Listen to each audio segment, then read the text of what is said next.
Welcome to Podsdale, brought to you by the City of Scottsdale. Join us to explore the stories that make our city a world-class community.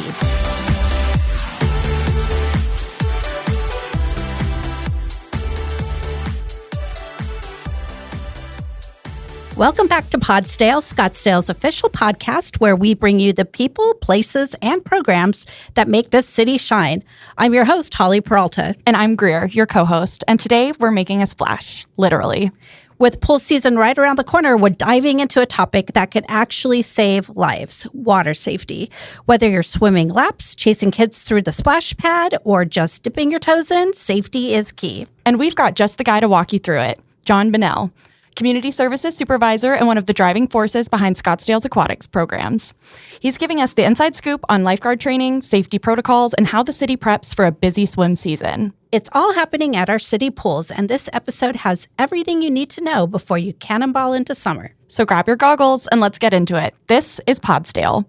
John, welcome to the show. We're glad to have you. We were just chatting before we started recording, and you're a little jet lagged. You just got back from a pretty lengthy trip, right? Yeah, just came back from a family trip to China, so it was a great experience, cultural diversity, and family, visiting my wife's family, and it was a lot of fun. So that's super cool.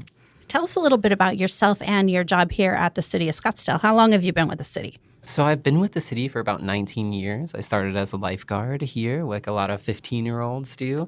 And I've just worked in different areas of parks and recreation, and now the community services supervisor at Cactus Aquatic and Fitness Center. So yeah, I love it. Perfect. Well, you're the perfect person to talk to then, because we're talking about lifeguards and what they do and water safety. So we will just jump right into it. Why is water safety such a critical issue here in Scottsdale and in the Valley as a whole? Water safety and drowning prevention is a really important issue because about 830 children die due to drowning every year in the United States, and about 3,600 non-fatal drownings of children happen in the United States every year as well, where they're hospitalized or they have some kind of continuing ailment. So we really want to talk about drowning prevention and why water safety is really important, especially in a place like Arizona where almost everybody has a pool in their backyard. You mentioned different age groups being affected by this. What age groups do you think are most at risk when it comes to drownings? And are there any trends that you might have noticed over time? Yeah, children specifically, 5 years and younger, it's one of the leading causes of death among that age group. So that's why we have such an emphasis on drowning prevention here in aquatics, and why we're part of the Arizona Drowning Prevention Coalition, and why we really push water safety in all of our programs at aquatics, and why that's so important to us. So. And a lot of people think of lifeguards as just the folks sitting on the tall chairs with the whistles, but they're way more than that. Walk us through what being a lifeguard for the city actually involves. So yes, that is part of it. The lifeguards are out there. They are enforcing rules. They are watching the water, but drowning prevention is their number one responsibility, as well as safety. And actually about 90% of our lifeguards are also certified swim instructors. So teaching everybody how to learn how to swim is really our major goal here in aquatics in the city of Scottsdale. That's kind of like our primary drive, water safety, keeping those kids safe, making sure they're not breaking the rules. That's all part of it as well. They're sitting in there getting a tan, but also wearing their sun protection. But mostly teaching those swim lessons is really what our driving goal is, because that's one of the number one preventions. So you mentioned the swim lessons and lifeguards being trained to take care of all of that kind of stuff. What other things are lifeguards trained to do past just the swim lessons and sitting up in the chair and making sure everything's good at the pool? So we do a big emphasis on water safety. So a big part of that is teaching things like, we call them layers of protection, or the ABCs of water prevention. So that's like adult supervision, making sure that your child is being supervised at all times around the water, that there is no substitute for adult supervision. So designating a water watcher around the pool or any water areas, making sure that barriers are in place, like pool fences and things like that, and that there's no chairs or things that children can climb over and get over that fence, and making sure that those barriers are locked. And then teaching classes like swim lessons, CPR classes. A lot of our lifeguards or assistant pool managers are certified in teaching these classes along with the supervisors. And then we also integrate a lot of these water safety techniques into our swim lessons, not just for the children themselves, but mom and tot classes. So think of those like baby and me classes. We're teaching the parents the basics of CPR. We're teaching them how to be safe in and around water and what those prevention strategies are. It's a lot of responsibility, really, when you think about it. I would imagine that it's very important to hire the right people in those lifeguard positions. And not only that, we're competing with other valley cities for lifeguards and resorts. And so I think the competition is probably fierce. But what would you say you look for in someone when hiring for lifeguard positions? So we have the privilege of teaching a lot of our own lifeguards. So we tell them on the first day of class, hey, your interview starts today. Like, we are looking for those people that are going above and beyond. We're looking for those mature people that we think can actually take on the responsibility of being a first responder, because that's what we consider all lifeguards here. We're really pushing to get them noticed and recognized as first responders, because that's legitimately, they're doing very similar things to EMS, and they are the first people on the scene and doing that basic care. And we don't try to hide that from them. On the first day, we're telling them this is a serious position. You're not working at a Starbucks. You're not working, at your typical first job that a lot of 15-and-a-half-year-olds or 16-year-olds are doing. This is a very serious position and has serious responsibility. Sometimes, that can scare a 15-year-old a little bit, but it's good to kind of see what they're made of and see those few people that kind of rise up to the top and really take on that responsibility and take on that role. So.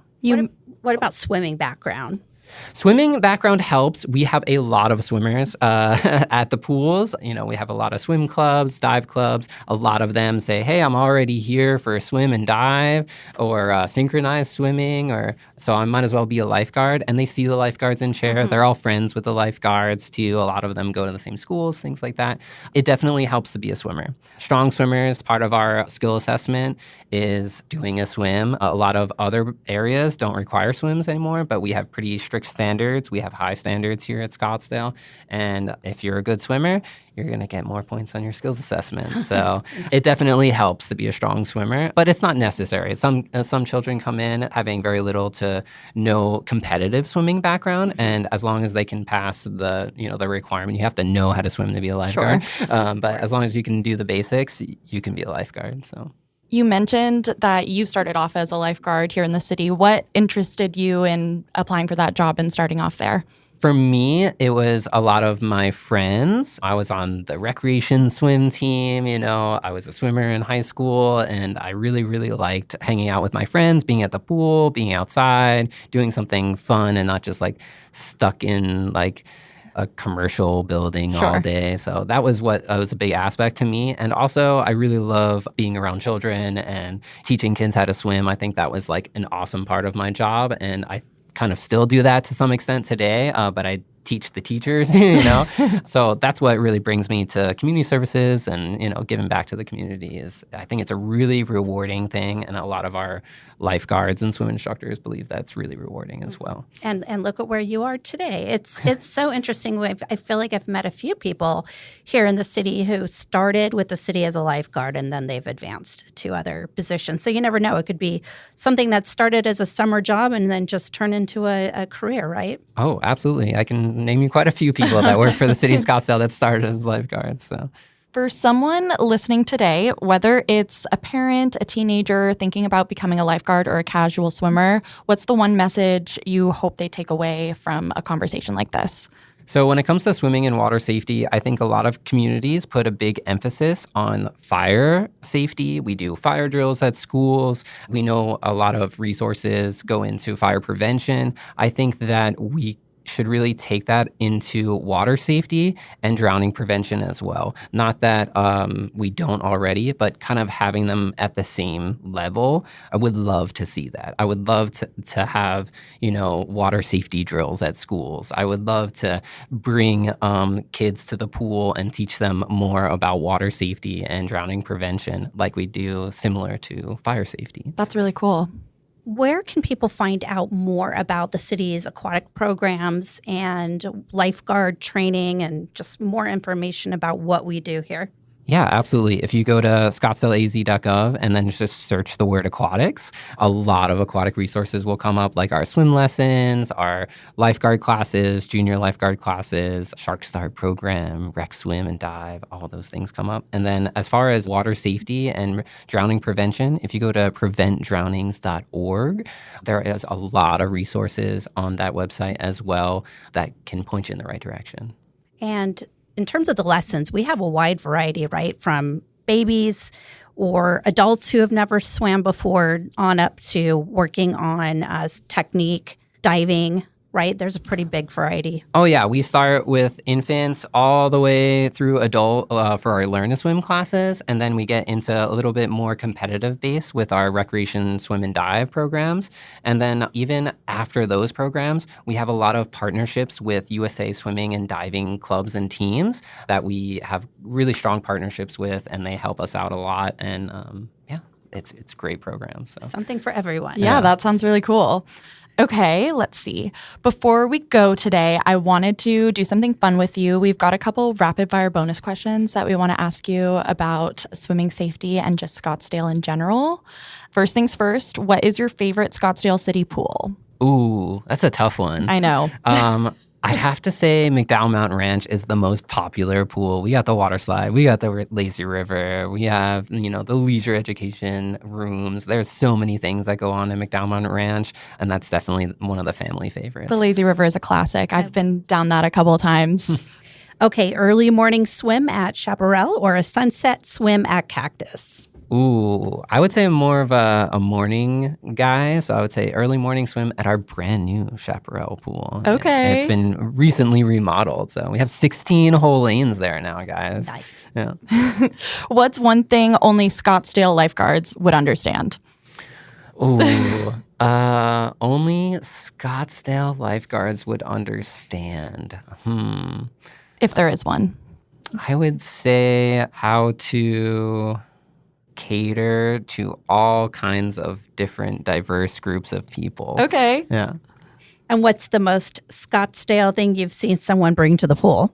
The most Scottsdale thing. We've definitely had some people that try to bring in like every single kind of swim toy, and we're like, no flotation devices. I'm trying to think, what's the most ridiculous one?